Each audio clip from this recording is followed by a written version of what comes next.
नमस्कार दोस्तों, मैं बलराम स्वामी आपके अपने YouTube चैनल टेक्निकल स्वामी पर आप सभी का हार्दिक स्वागत करता हूं। दोस्तों, ट्रांजिस्टर के बारे में अपन ने बेसिक से जाना था। ट्रांजिस्टर होता क्या है, कैसे कार्य करता है, फिर हमने जाना है ट्रांजिस्टर भी दो प्रकार के होते हैं, पीएनपी ट्रांजिस्टर और एनपीएन ट्रांजिस्टर। तो मैंने एक एक ट्रांजिस्टर के बारे में आपको बेसिक से बढ़िया लेवल तक बताया है। इसके अलावा अब आज की क्लास में अपन ट्रांजिस्टर के जो यूज है उनके बारे में थोड़ा सा जानेंगे कि जो ट्रांजिस्टर है उसका जो यूज है वो एम्पलीफायर के रूप में कैसे होगा या ऑसिलेटर में कैसे होगा। तो आज अपन एम्पलीफायर के बारे में थोड़ी सी बात करेंगे कि भाई एम्पलीफायर में जब ट्रांजिस्टर का यूज करते हैं तो जो ट्रांजिस्टर है उसको कैसे अपन सर्किट में जोड़ें कि वो एम्पलीफायर के रूप में यूज हो सके। तो ये चार मोड थे, वो आगे अपन बताएंगे कि भाई कैसे एक्टिव मोड में होगा, जब सैचुरेटेड मोड में होगा कैसे। तो मैंने पहले ही आपको क्लास में बताया हुआ है कि जब ट्रांजिस्टर है तो उसके फॉरवर्ड बायस में रखें अगर किसको, एमीटर बेस जंक्शन को, और कलेक्टर बेस जंक्शन को रिवर्स बायस में रखें तो ट्रांजिस्टर आपका एक्टिव मोड में कार्य करता है। आगे अपन इसके बारे में और डिटेल में पढ़ेंगे, ठीक है। तो जो ये सर्किट है आपका, इसके आधार पे जो ट्रांजिस्टर है वो परिपथ है और उनको जो एम्पलीफायर में यूज लेते हैं अपन, उस आधार पे उन परिपथों को अपन जोड़ने की जो विधि है उसको बोलते हैं ट्रांजिस्टरों का अभिविन्यास। क्या बोलते हैं? ट्रांजिस्टरों का अभिविन्यास या बायसिंग, ठीक है। तो आज अपन पढ़ेंगे भाई ट्रांजिस्टर में कितने टर्मिनल, एमीटर बेस और कलेक्टर, तीन टर्मिनल। अरे भाई ट्रांजिस्टर में कितने टर्मिनल? तीन। अब इन तीन टर्मिनलों को ही हम कैसे कैसे कनेक्शन में जोड़ सकते हैं, सर्किट में जोड़ सकते हैं, उसी आधार पे ये बायसिंग होगी आपकी, ठीक है। तो ये बायसिंग में कितने प्रकार की होती है? सामान्य मानो टर्मिनलों के आधार पे तीन, एक कॉमन बेस, कॉमन एमीटर और कॉमन कलेक्टर के बारे में। तो आज अपन पढ़ेंगे कॉमन बेस के बारे में, ठीक है। वीडियो के अंत तक जरूर बने रहना। आज की वीडियो देखने के बाद आपको कभी भी रटने की जरूरत नहीं पड़ेगी। इसको अपन बिल्कुल स्लो तरीके से समझेंगे, आसान भाषा में इसको समझाने की मैं कोशिश करूंगा और ये कंप्लीट समझ में आएगा आपको, ठीक है। तो सबसे पहले अपन इसका डायग्राम बनाते हैं। क्या? पहले तो आज का अपना टॉपिक देखो क्या है, कॉमन बेस अभिविन्यास। किसका? ट्रांजिस्टर का अभिविन्यास, ट्रांजिस्टर का कॉमन बेस अभिविन्यास। आज का अपना टॉपिक ये है। अब ट्रांजिस्टर कितने प्रकार के, पीएनपी और एनपीएन, चाहे मर्जी कोई सा लो। तो ये मैंने क्या ले लिया, मान लो ट्रांजिस्टर, ठीक है। ये मैंने क्या लिया, ये ट्रांजिस्टर, ये इसका क्या हो गया, बेस। अब देखो अभी तक अपने को पता नहीं कौन सा कलेक्टर है कौन सा एमीटर है। अब जैसे ही इस पे एरो लगेगा अपने एमीटर की स्थिति फिक्स हो जाएगी। अब जैसे मान लो मैं ट्रांजिस्टर पीएनपी ले रहा हूँ, पीएनपी, ठीक है।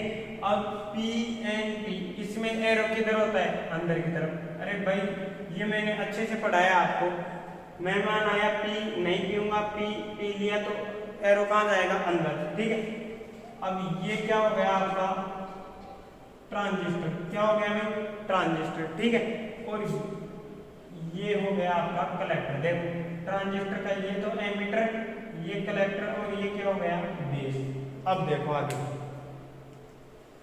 अब मैंने क्या कहा है कि ये एमीटर और बेस के बीच ये जो जंक्शन है ये आपका क्या कहलाएगा, बेस एमीटर जंक्शन। हाँ भाई क्या कहलाएगा, बेस एमीटर जंक्शन। और मैंने बताया है कि एमीटर बेस जंक्शन है, इसको हम फॉरवर्ड बायस में रखें और ट्रांजिस्टर अपना कौन सा है, पीएन। हाँ तो इसका मतलब एमीटर की ये परत कौन सी होगी, पी परत, कौन सी होगी, पी।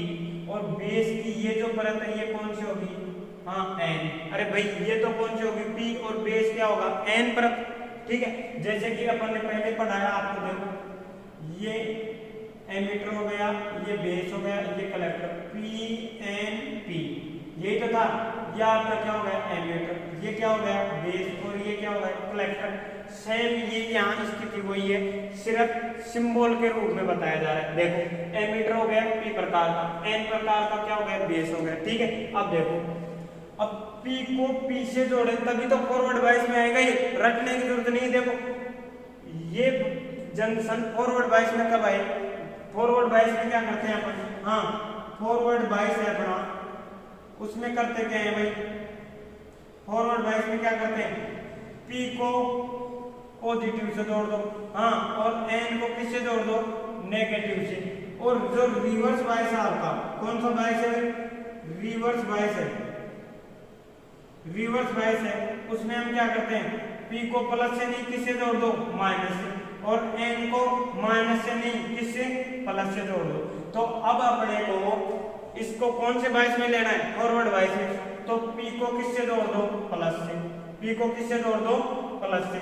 ये लो, ये आपकी क्या जोड़ दी मैंने, बैटरी, ये प्लस ये माइनस और ये प्लस ये माइनस, ये लो।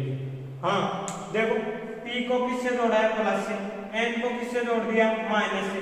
ये जंक्शन आपका फॉरवर्ड बाइस में हो चुका है। अब बचा कौन सा, कलेक्टर और बेस। हाँ कौन सा बचा, कलेक्टर और बेस। और आपको पता है इसको बोलते हैं बेस कलेक्टर जंक्शन, क्या बोलते हैं। अब यहाँ भी स्थिति वही है, क्या ये तो क्या है P प्रकार का और ये बेस N प्रकार का है। जैसे कि यहाँ देखो P और N, अरे भाई कलेक्टर भी तो P प्रकार का ही है।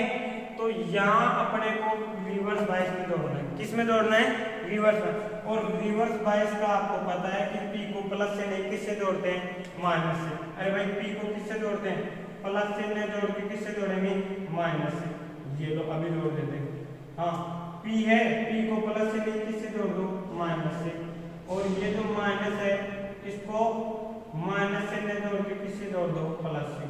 हाँ ये लो, ये जंक्शन अपना रिवर्स बाइस में कार्य करेगा, ठीक है। अब देखो इसको क्या कर दो अर्थ, हाँ ये लो। अब देखो समझो अब इसको करंट कैसे बहेगी, क्या है क्या नहीं, अब इसके बारे में डिटेल में अपन चर्चा करेंगे। पहली बात तो ये है कि जो एमीटर बेस जंक्शन है इसको फॉरवर्ड में, कलेक्टर बेस जंक्शन है इसको रिवर्स बाइस में, ठीक है। इतना क्लियर हो गया। अब देखो, और ये क्लियर है आपको रिवर्स बाइस में जोड़ने के लिए P को प्लस माइनस से और N को प्लस से, ये तो रिवर्स हो गया आपका।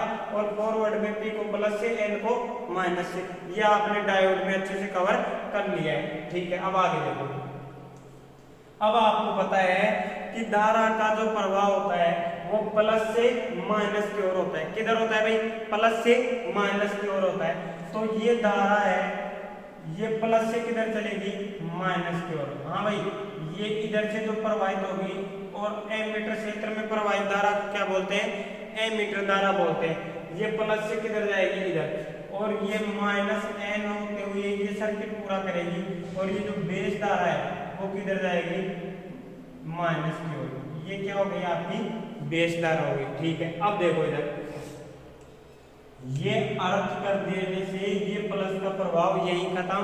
और ये जो है रिवर्स बाइस में, आपका कौन से बाइस में है, रिवर्स बाइस में। फिर भी इसके विपरीत थोड़ी बहुत करंट बहेगी। रिवर्स बाइस में आपको पता है कौन सी करंट बहती है, हाँ भाई, रिवर्स बाइस में प्रवाहित धारा को अपन क्या बोलते हैं, लीकेज करंट। क्या बोलते हैं, लीकेज करंट बोलते हैं, जो अल्पसंख्यक आवेश वाहकों के रिकॉम्बिनेशन के कारण प्रवाहित होती है, ठीक है।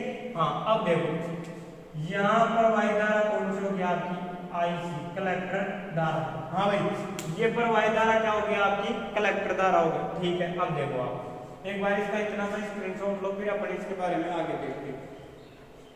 हाँ अब देखो, अब मैंने यहाँ, ये तो आपका बिल्कुल बेसिक पहले का है, क्या का है, पहले का। अब देखो कॉमन बेस, हाँ कॉमन बेस। अब ये कॉमन का मतलब क्या है, उभयनिष्ठ। हाँ भाई, जैसे कोई संख्या मान लो 4, 6, 8, इनमें मैं आपको बोलूं कि कॉमन लो, तो कॉमन का मतलब इनमें ऐसी कोई संख्या हो जिसका भाग सभी में जाए, या इसका मतलब ये है कि ऐसी कोई संख्या देखो जिसका हिस्सा सभी संख्याओं में मौजूद हो।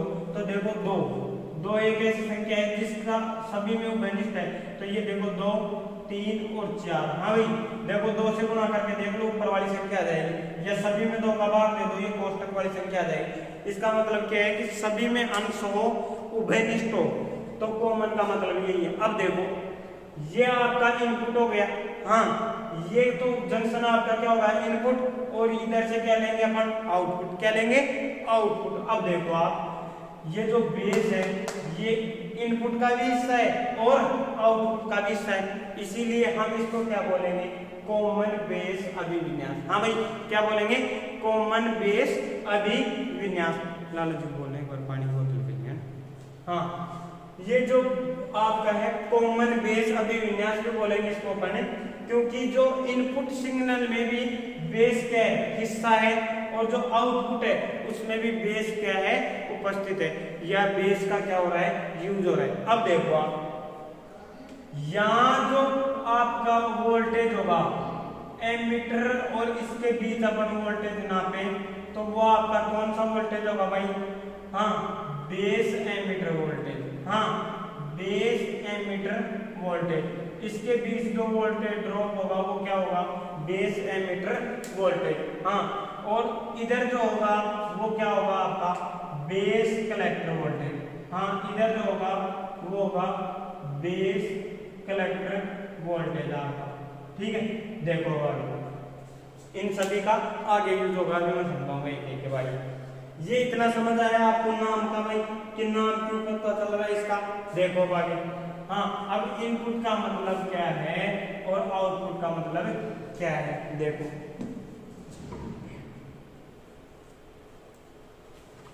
एक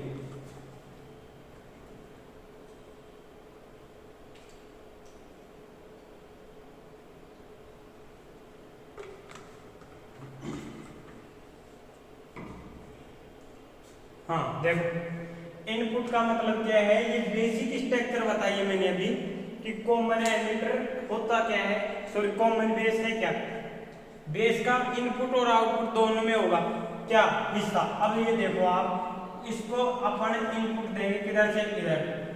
हाँ, यहां से मान लो हमने क्या दे दिया, इसको इनपुट दे दिया, क्या दे दिया, इनपुट दे दिया, और आउटपुट कहां से लेंगे, यहां से। यहां से हम क्या लेंगे, इसके द्वारा, हाँ, आउटपुट क्या लेंगे भाई, आउटपुट लेंगे। हाँ, अब देखो आप, अब इसको थोड़ा सा ध्यान से समझने की कोशिश करना आगे।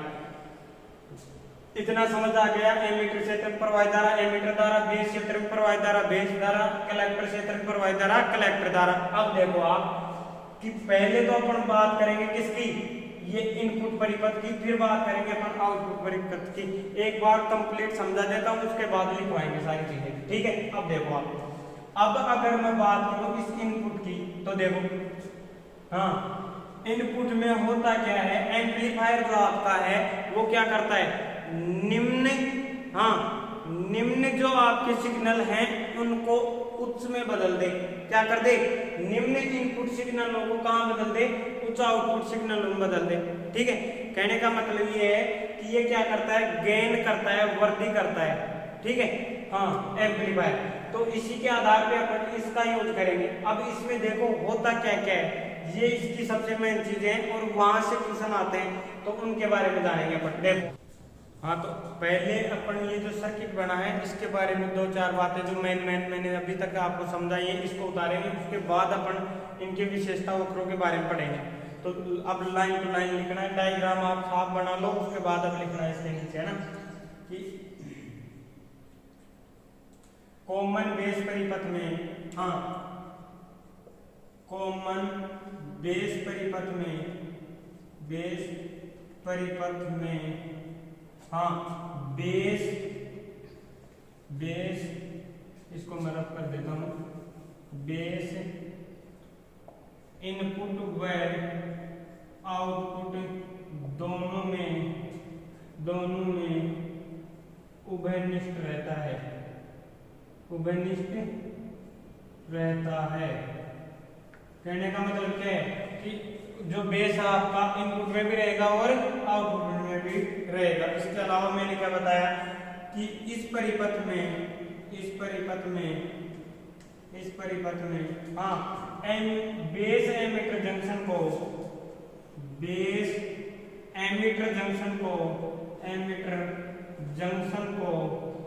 जंक्शन को फॉरवर्ड बायस में रखा जाता है, फॉरवर्ड बायस में रखा जाता है। हाँ, ये रटने की जरूरत नहीं। ट्रांजिस्टर जब भी एक्टिव मोड में कार्य करेगा जब इसका emitter base junction forward bias में हो और बेस कलेक्टर जंक्शन किस में हो, रिवर्स बायस में हो। तो इसका जो एमीटर बेस जंक्शन है, ये बेस एमीटर जंक्शन है, ये कौन सी बायस में होगा, फॉरवर्ड बायस में होगा। और इसके बाद इस परिपथ में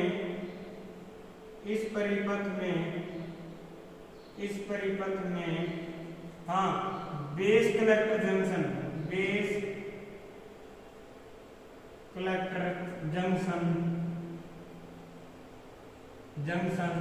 हाँ रिवर्स बायस में होता है। कौन सी बायस में होगा, रिवर्स बायस में रखा जाता है। कहने का मतलब क्या है कि इसका इनपुट तो किस में होगा, इनपुट जंक्शन तो किस में होगा, फॉरवर्ड बायस में, और आउटपुट जंक्शन किस में होगा, रिवर्स बायस में।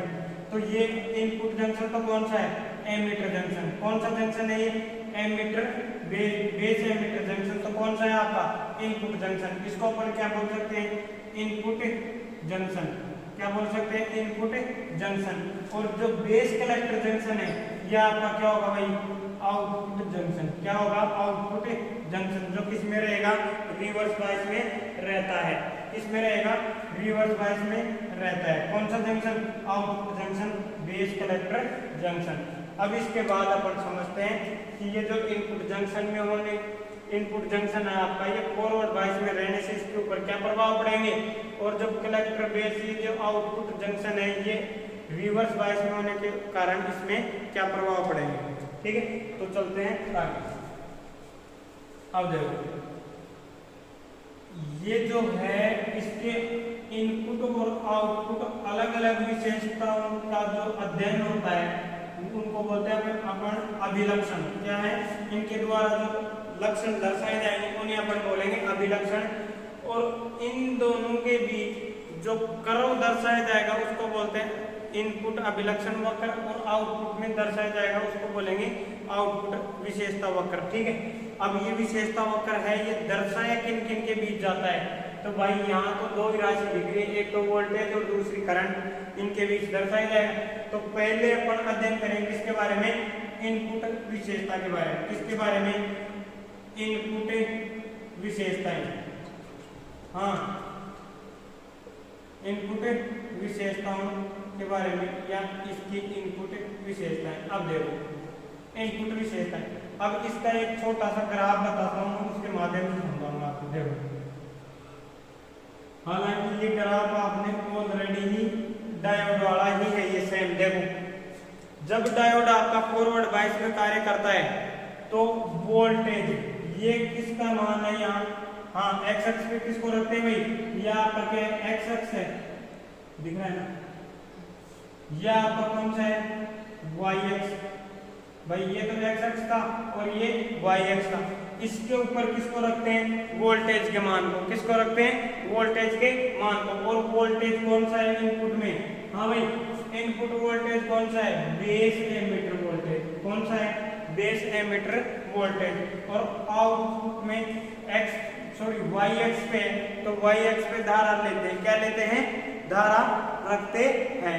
अब धारा कौन सी प्रवाहित हो रही है इस जंक्शन से, एमीटर धारा। कौन सी धारा, एमीटर धारा। अब देखो आप, हाँ अब जब डायोड है आपका, सेम वही चीजें हैं, बस ये इसमें 3 परतें लेंगी। इसीलिए मैंने कहा था कि भाई डायोड से इलेक्ट्रॉनिक्स को सीरियल वाइज पढ़ना है, तभी जाके समझ आएगी। अब देखो आप, जैसे अपना ये अर्धचालक मटेरियल अपना कौन कौन से प्रकार के होते हैं, मोस्टली सिलिकॉन सबसे ज्यादा प्रयोग होने वाला, उसके बाद जर्मेनियम। हाँ अब देखो आप, सिलिकॉन के लिए जो आपका न्यू वोल्टेज है या बैरियर पोटेंशियल है वो कितना है, 0.7 वोल्ट। हाँ, और जर्मेनियम के लिए 0.3 वोल्ट। इसका मतलब क्या है कि सिलिकॉन में धारा प्रवाहित करने के लिए फॉरवर्ड बायस में कम से कम कितना वोल्टेज देना है, 0.7 वोल्टेज, और जर्मेनियम के लिए 0.3 वोल्टेज। दिख रहा है नहीं।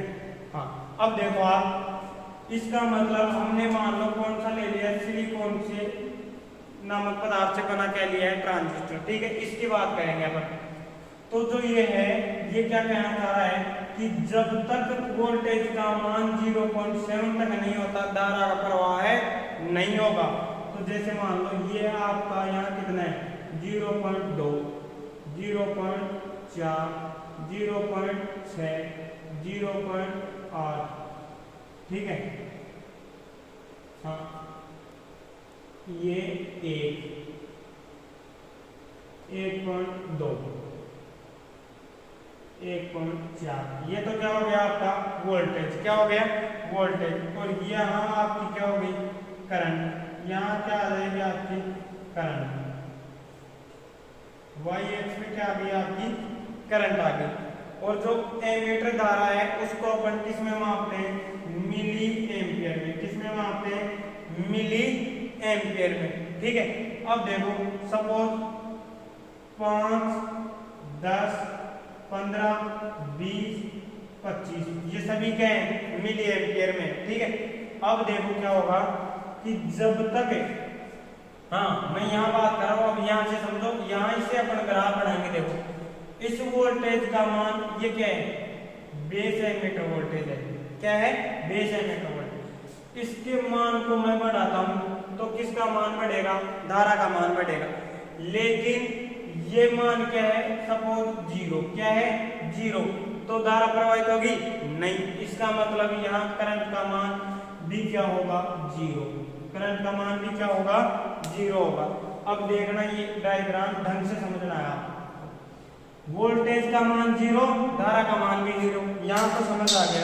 ठीक है, अब उसके बाद देखो वोल्टेज को हमने क्या किया, धीरे धीरे बढ़ाया। वोल्टेज को हमने क्या किया, धीरे धीरे बढ़ाया। तो धारा का मान भी क्या होगा, बढ़ना चाहिए। क्या होना चाहिए, बढ़ना चाहिए। लेकिन वोल्टेज हमने क्या किया, बढ़ाया। क्या किया है, बढ़ाया। और कहां तक लिया है, 0.6 वोल्टेज तक धारा का प्रवाह है नहीं हुआ। क्यों, क्योंकि इतना तो इसको क्या चाहिए, नी वोल्टेज चाहिए। बैरियर इसका क्या है, पोटेंशियल है। कम से कम 0.7 वोल्ट पे क्या होगी, धारा प्रवाहित होगी। और जैसे ही इस वोल्टेज का मान 0.7 तक पहुंचा, करंट क्या होगी, अचानक बढ़ेगी। क्या होगी भाई, अचानक करंट प्रवाहित होगी इसके अंदर। ठीक, ये देखो। और ये क्या है, ये जो वक्र है ये यही कहना चाह रहा है कि ये मूल बिंदु से स्टार्ट होता है। लेकिन जब अपन इसको डायग्राम में देखते हैं तो अपने को ऐसे लगता है कि ये यहीं से उठा है, लेकिन नहीं, ये चलता 0 से है। मूल बिंदु के वो एक्स जहाँ 0, 0 पॉइंट हो। ठीक है, तो यहाँ से अपन जैसे जैसे बढ़ेंगे धारा का प्रवाह नहीं होगा। जैसे ही हम 0.7 पे गए तो क्या होगा, इसका बैरियर पोटेंशियल का मान हो गया 0.7, डिफ्लेक्शन लेयर टूटी और धारा का प्रवाह क्या होगा, अचानक बढ़ेगा। और ये क्या होगा, अपनी धारा प्रवाहित होने लग जाएगी। अब देखो ये क्या कहता है कि अब इस वोल्टेज में आगे फिर वृद्धि की जाएगी। हरी बात समझ, तो धारा का मान क्या होगा, बढ़ना चाहिए।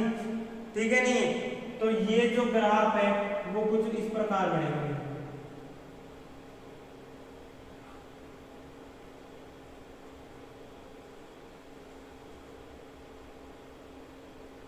ठीक है, ये क्या बन गया, आपका ग्राफ बन गया।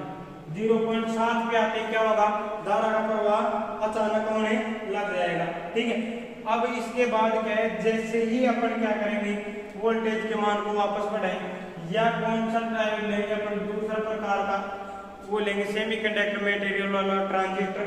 तो ये जो वोल्टेज का डिफरेंस है ये अलग होगा। ठीक है, अब होता क्या है कि इसका जो इनपुट का जो ये विशेषता है, ये कहना चाह रहा है कि इसके इनपुट में जैसे जैसे वोल्टेज बढ़ेगा और जैसे ही इसके बैरियर पोटेंशियल तक वोल्टेज मान पहुंचेगा तो धारा का प्रवाह क्या होगा, अचानक तीव्र गति से बढ़ेगा। और वो धारा कौन सी प्रवाहित होगी, एमीटर धारा प्रवाहित होगी। ठीक है, अब देखो तो जो इनपुट विशेषता वक्र है वो किस किस के बीच कहता जाएगा, इनपुट वोल्टेज और इनपुट धारा के बीच। क्लियर है, हाँ, इनपुट वोल्टेज और इनपुट धारा के बीच। तो इसमें क्या कहेंगे अपन कि यह विशेषता वक्र, हाँ यह विशेषता वक्र इनपुट वोल्टेज और इनपुट वोल्टेज कौन सा है आपका, कोष्टक में मैं लिख देता हूं कौन सा है, बेस एमीटर वोल्टेज। हाँ, इनपुट वोल्टेज कौन सा है, बेस एमीटर वोल्टेज तथा इनपुट धारा। और इनपुट धारा कौन सी है आपकी, हाँ एमीटर धारा। कौन सी है, एमीटर धारा के बीच खींचा जाता है या दर्शाया जाता है। तो ये तो क्या हो गया आपका, कहने का मतलब ये कि इनपुट विशेषता वक्र में किस किस की बात होगी, इनपुट की ही बात होगी, इनपुट ही वोल्टेज, इनपुट ही धारा। ठीक है, अब ये क्या कहना चाह रहा है इस ग्राफ के अंदर, अभी अपन ने समझा है कि इनपुट विशेषता वक्र, इनपुट विशेषता वक्र, हाँ मूल बिंदु से प्रारंभ होता है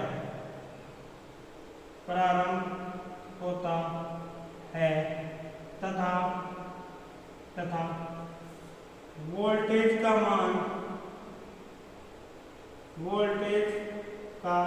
मान, हाँ। और ये जो वोल्टेज है इसके मैंने जब पढ़ाया था इलेक्ट्रॉनिक्स पहले, तो इसके काफी नाम बताए थे मैंने, जैसे new voltage, threshold voltage, barrier potential. ठीक है, तो इसी के आधार पे यहाँ क्या है, सेम इसी के नाम में, तो वोल्टेज का मान जैसे ही, हाँ न्यू वोल्टेज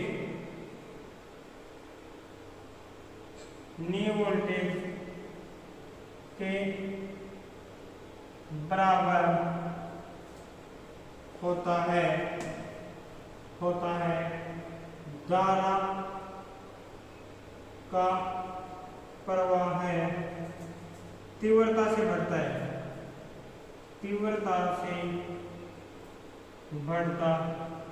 है।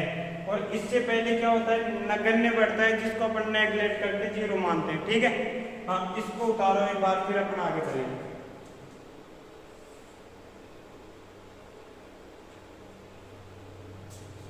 अब देखो, ये तो बैरियर पोटेंशियल है, इसका मान मैंने बताया भाई, सिलिकॉन के लिए अलग है, जर्मेनियम के लिए ये अलग है।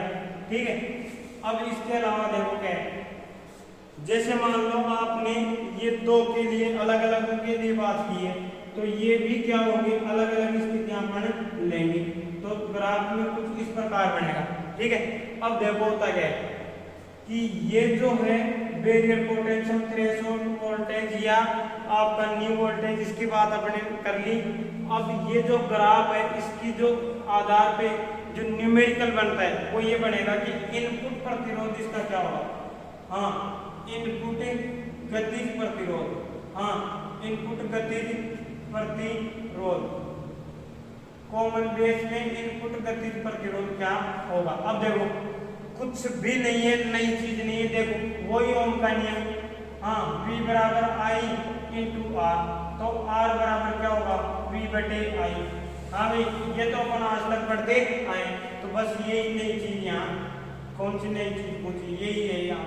देखो इसको स्मॉल r से प्रदर्शित करेंगे भाई, R इनपुट, ठीक है, बराबर, हाँ वोल्टेज, तो वोल्टेज कौन सा लेंगे, इनपुट, और इनपुट वोल्टेज कौन सा है, हाँ बेस एमीटर वोल्टेज, कौन सा है भाई, बेस एमीटर वोल्टेज बटे, हाँ धारा लेंगे, और धारा भी कौन सी, इनपुट की, तो ये कौन सी होगी आपकी, आई ई, हाँ आई ई, कहने का मतलब एमीटर धारा, और इन दोनों का ही क्या लेंगे, परिवर्तन लेंगे, क्या लेंगे भाई, परिवर्तन लेंगे। इसका मतलब क्या है कि जैसे मान लो पहले वोल्टेज कितना लिया हमने, 5 वोल्टेज, ठीक है, और बाद में कितना लिया, 3 वोल्टेज, कितना लिया, 3 वोल्टेज, तो वोल्टेज का मान घटा तो धारा भी क्या होगी, घटेगी। अब देखो पहले धारा कितनी प्रवाहित हो रही थी, 3 एम्पियर, ठीक है, और बाद में धारा कितनी प्रवाहित हुई, 2 एम्पियर,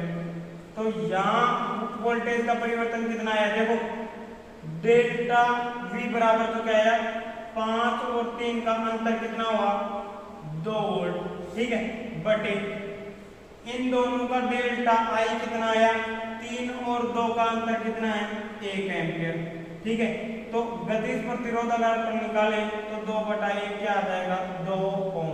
हाँ, प्रतिरोध का मात्रक स्वयं क्या है, ओम। तो ये क्या है कि वोल्टेज में परिवर्तन बटे करंट में परिवर्तन, यह आपका क्या हो गया, गतिज प्रतिरोध। इसके आधार पर न्यूमेरिकल आते हैं, जैसे मैंने डायोड में न्यूमेरिकल करवाए थे, इसी प्रकार ट्रांजिस्टर कंप्लीट होते ही कंप्लीट चैप्टर के न्यूमेरिकल अपन एक ही क्लास में करेंगे। ठीक है, अब ये हो गया आपका, ये जो न्यूमेरिकल निकला है, ये फॉर्मूला है, ये इसी के आधार पे बना हुआ है। ठीक है, अब इसका जो गतिज प्रतिरोध है ये देखो क्या है, देखो वोल्टेज सेम है।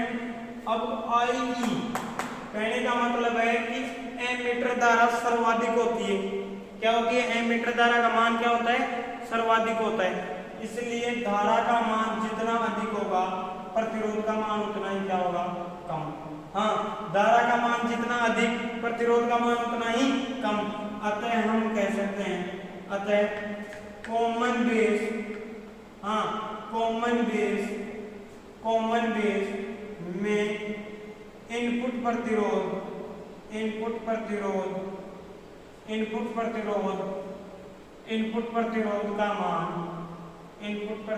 का मान सबसे कम होता है, सबसे कम होता है।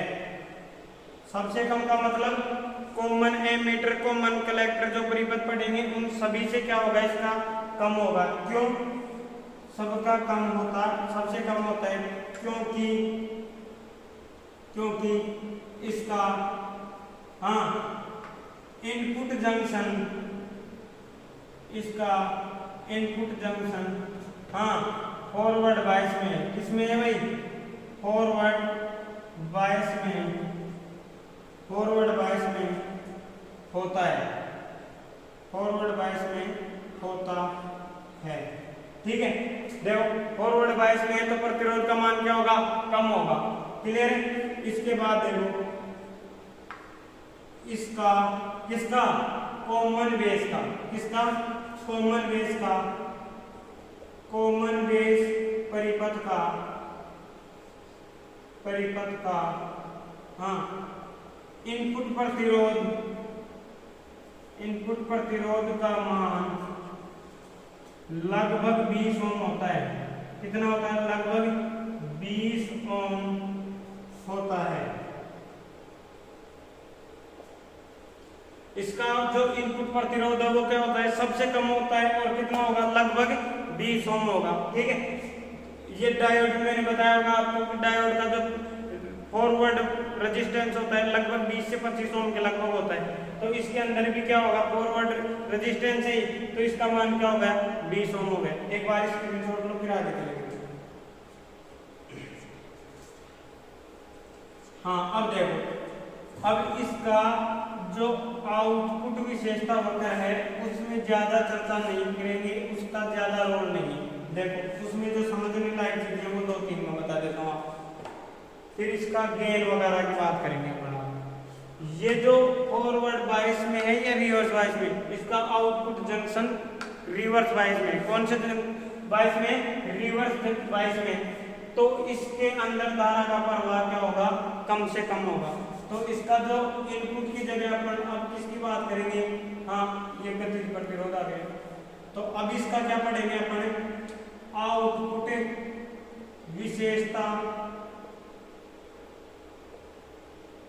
विशेषताएं।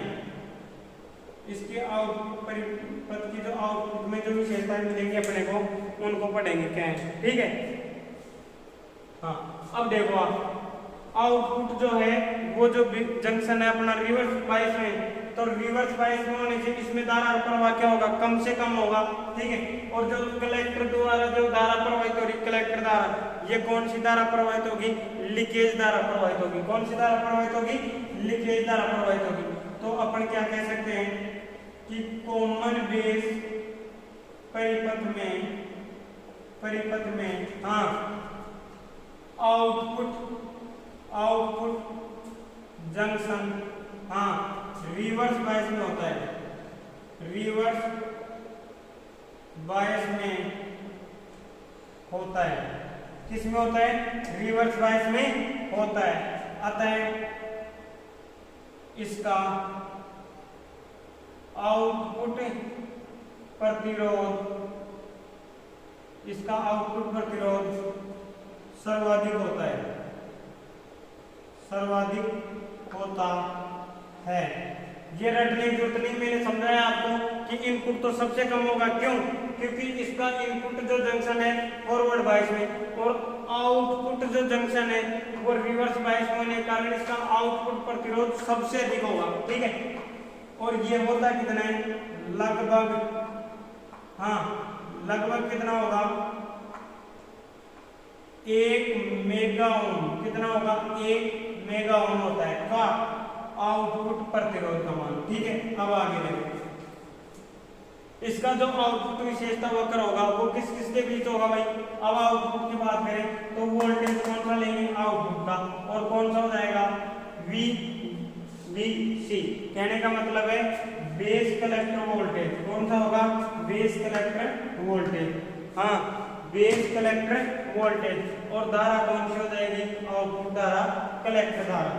तो ये विशेषताएं, हाँ, या ये विशेषता वक्र आउटपुट वोल्टेज और आउटपुट वोल्टेज कौन सा है भाई आपका? VBC। तथा आउटपुट धारा कौन सी? आउटपुट धारा, कलेक्टर धारा के बीच दर्शाया जाता है। ठीक है, हाँ, अब देखो आगे सेम वही है। इनपुट का प्रतिरोध अपन जैसे निकाल लेते वैसे ही आउटपुट का प्रतिरोध आएगा। देखो कैसे? R आउटपुट बराबर वोल्टेज बटे करंट। तो वोल्टेज कौन सा लेंगे अपन? VBC, base collector voltage. भाई आउटपुट वोल्टेज यही तो है, आउटपुट वोल्टेज बटे आउटपुट धारा और आउटपुट की धारा, और दोनों का ही क्या लेंगे अपन? अंतर लेंगे। क्या लेंगे? अंतर लेंगे, डेल्टा। ठीक है, यह आपका क्या आ गया? गतिज प्रतिरोध आउटपुट का, जिसका मान क्या होता है? लगभग क्या होगा? 1 मेगा ओम होगा। किसका? जो क्या है? सबसे अधिक है। इसका गतिज प्रतिरोध क्या होगा? सर्वाधिक होता है, सबसे अधिक होता है। एक बार इसको उतारो, फिर इसकी करंट गेन वगैरह पढ़ेंगे अपन। और इसमें जो आउटपुट में धारा प्रवाहित होगी वो सबसे कम धारा प्रवाहित होगी। किसकी? कलेक्टर के अंदर जो प्रवाहित होगी सबसे कम धारा प्रवाहित होगी। क्यों? क्योंकि कलेक्टर जो जंक्शन है इसका वो किस में जुड़ा हुआ है? रिवर्स बायस में जुड़ा हुआ है। इसलिए इसकी जो करंट कलेक्टर धारा है वो सबसे कम होगी। ठीक है, अब सबसे कम कलेक्टर धारा होने के कारण इसकी करंट बफरिंग करती है। भाई क्या करती है? करंट इसकी बफरिंग करती है। हाँ, अब देखो भाई, शुरुआत में मैंने बताया कि ये परिपथ यूज क्यों लेते हैं? ये यूज लेते हैं गेन प्राप्त करने के लिए एम्पलीफायर के रूप में। ठीक है, अदरवाइज इसके जो यूज है वो अपन और बनता है। ठीक है, तो हाँ, तो अब अपन पढ़ेंगे गेन के बारे में। तो ये जो परिपथ है इनमें जो गेन होते हैं वो 3 प्रकार के होते हैं: करंट गेन, वोल्टेज गेन और पावर गेन। ठीक है, गेन कितने प्रकार के? 3 प्रकार की। तो एज ए गेन है वो एक दक्षता की तरह काउंट होते हैं। भाई किसकी तरह? दक्षता की तरह। तो सबसे पहले अपन पढ़ेंगे धारा गेन। क्या पढ़ेंगे? धारा गेन, जिसको हिंदी में बोलते हैं लब्धि। क्या बोलते हैं? करंट लब्धि या धारा लब्धि। ठीक है, हाँ, अब जो ये है ये अलग अलग परिपथों के लिए अलग अलग रूप में दर्शाया जाता है। ठीक है, हाँ, अब देखो आप जो कॉमन बेस है इसके लिए जो धारा गेन है, हाँ, कॉमन बेस के लिए जो धारा गेन है वो अलग होगा, कॉमन एमीटर के लिए अलग होगा, कॉमन कलेक्टर के लिए अलग होगा। तो जो कॉमन बेस के लिए धारा गेन है, हाँ, किसके लिए? कॉमन बेस के लिए, हाँ, कॉमन बेस के लिए धारा गेन, हाँ, एल्फा होता है। क्या होता है भाई? एल्फा होता है। क्या होता है? कॉमन एमीटर के लिए जो धारा गेन है एल्फा बराबर मैंने अभी बताया किसकी भांति कार्य करेंगे ये, हाँ उसकी तरह, किसकी तरह, दक्षता की तरह। जैसे धारा गेन है तो धारा गेन बराबर क्या होगा, आउटपुट धारा बटे हाँ इनपुट धारा, हाँ धारा गेन है तो धारा गेन क्या होगा आपकी आउटपुट धारा बटे इनपुट धारा। अब अपन कॉमन बेस के लिए जो धारा गेन है वो क्या है एल्फा, और एल्फा के लिए अगर मैं बात करूं धारा गेन की तो एल्फा बराबर क्या होगा, एल्फा बराबर होगा हाँ एल्फा के लिए आउटपुट धारा क्या है भाई आपकी, एल्फा के लिए आउटपुट धारा, और एल्फा किसके लिए, कॉमन बेस के लिए, इसी परिपथ के लिए है। और इस परिपथ में आउटपुट धारा क्या है, कलेक्टर धारा, क्या है कलेक्टर धारा। तो IC बटे हाँ इनपुट धारा, और इनपुट धारा क्या है आपकी एमीटर धारा, क्या है भाई एमीटर धारा, ये लो कलेक्टर बटे एमीटर धारा। अब आपको पता है कि कलेक्टर धारा कम होती है, एमीटर धारा अधिक होती है, इसीलिए इसका मान इकाई से कम आएगा। और लगभग कितना आता है, इसका जो लगभग मान है एल्फा का ये होता है भाई 0.98 से हाँ 0.99, कितना होता है एल्फा का लगभग मान कितना होता है 0.98 से 0.99, ये सबसे कम होता है। हाँ कॉमन बेस के लिए धारा गेन एल्फा होता है, और इसके बाद जो है कॉमन बेस के लिए हाँ धारा गेन एल्फा सबसे कम होता है, सबसे कम होता है, ठीक है। हाँ धारा गेन एल्फा का मान सबसे कम होता है, और कितना होता है 0.98 से 0.99 होता है, ठीक है। अब देखो आगे, सबसे कम हो गया धारा गेन का मान। अब देखो इसके अलावा और क्या बात है इसकी, सबसे कम होने के कारण एक नुकसान आता है इस परिपथ का, और वो क्या है कि इसके अंदर करंट बफरिंग करती है। क्या करती है, करंट बफरिंग करती है, किसमें, कॉमन बेस में, कॉमन बेस परिपथ में। हाँ ये इसका फॉल्ट है भाई, कॉमन बेस परिपथ में करंट बफरिंग करती है। क्या करती है, करंट बफरिंग करती है, करंट बफरिंग करती है भाई। इसका धारा गेन क्या है, सबसे कम है, इसलिए इसकी जो क्या है करंट क्या करेगी, बफरिंग करती है। और एक चीज देखो, जैसा आप इसको इनपुट दोगे वैसा ही आपको आउटपुट देगा। इसका मतलब क्या है कि जो कॉमन बेस है इसके अंदर जो फेज एंगल है या फेज डिस्प्लेसमेंट है वो क्या होगा, 0 डिग्री होगा। जैसा इनपुट दोगे वैसा ही क्या देगा, आउटपुट देगा। तो कॉमन बेस परिपथ में, कॉमन बेस परिपथ में हाँ 0 डिग्री फेज अंतर पैदा होता है, 0 डिग्री फेज अंतर पैदा होता है। कहने का मतलब 0 डिग्री का मतलब क्या है, जैसा दोगे वैसा ही आपको क्या मिलेगा, आउटपुट में प्राप्त होगा। हाँ जैसा आप इसको क्या दोगे, इनपुट दोगे, वैसा ही क्या होगा, आउटपुट आपको मिलेगा। इसके अलावा इसका जो वोल्टेज गेन है वो सबसे अधिक होगा। एक बार इसको उदाहरण फिर अपन वोल्टेज गेन की और पावर गेन की बात करेंगे।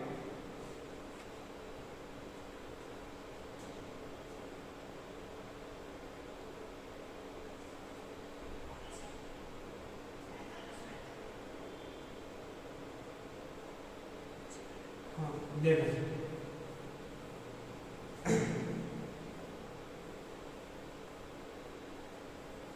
अब देखो वोल्टेज गेन क्या है, धारा गेन की बात हो गई। अब एल्फा की बात अपन ने कर ली, बीटा गामा ये सब आएंगे आगे कॉमन एमीटर में, कॉमन कलेक्टर में, तो उन सभी के बारे में अपन डिटेल में वो बताने।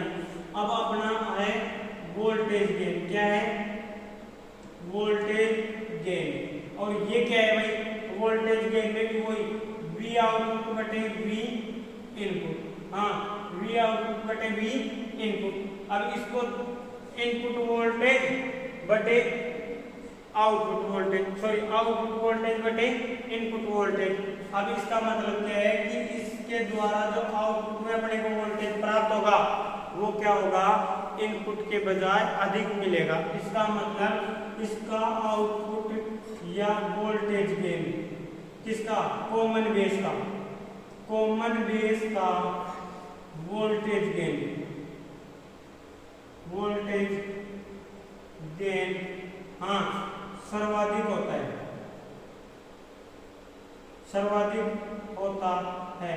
कहने का मतलब क्या है कि सबसे अधिक वोल्टेज गेन किसका होगा, कॉमन बेस का। इसीलिए अपने को जहां भी वोल्टेज गेन सबसे अधिक चाहिए वहां अपन कौन सा परिपथ काम मिलेंगे, कॉमन बेस परिपथ काम मिलेंगे। ठीक है, और इसके अलावा मैंने क्या कहा कि ये जो कॉमन बेस परिपथ है इसका इनपुट इम्पीडेंस सबसे कम होगा और आउटपुट इम्पीडेंस अधिक होगा, इसलिए इसका जो यूज होता है वो अपना अब पढ़ेंगे। इसका उपयोग हाँ इसका उपयोग किस किस में करेंगे, देखो पहला तो निम्न निम्न निम्न इम्पीडेंस से उच्च इम्पीडेंस मैचिंग में, निम्न से उच्च इम्पीडेंस मैचिंग में, निम्न से उच्च इम्पीडेंस मैचिंग में करेंगे। ठीक है, उसके अलावा देखो